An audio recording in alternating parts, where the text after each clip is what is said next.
Patuloy ang pamimerwisyo ng andap o frost sa ilang lugar sa Benguet. Kabilang sa apektado niya ng mga bayan ng Atok, Mangkayan, Bugyas, Kibungan at Kabayan. Ayon sa Pag-asa, posibleng magtuloy-tuloy pa ito sa mataas na bahagi ng probinsya dahil hindi pa umaabot sa peak ang pinakamalamig na temperatura ngayong amihan season. Nangyayari ang andap kapag bumaba sa 10 degrees Celsius ang temperatura sa isang lugar. Sa susunod na linggo o sa huling linggo ng Enero, posible raw bumaba sa 9 degrees Celsius ang pinakamababang temperatura. Aabot naman sa hanggang 7 degrees Celsius ang temperatura sa matataas na lugar sa Benguet. Nakahanda na raw ang ilang magsasaka sa Benguet sa epekto ng andap sa kanilang mga pananim. Ang tumitinding lamig sa Benguet at ilan pang bahagi ng Northern at Central Luzon ay epekto pa rin ng hanging amihan. Magdadala rin ito ng ulan.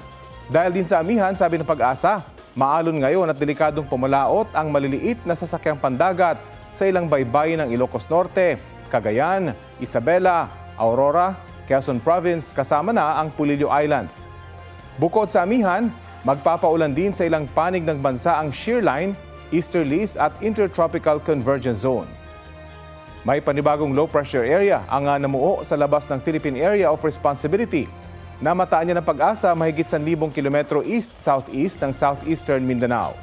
Posibleng pumasok sa PAR ang nasabing LPA ngayong araw.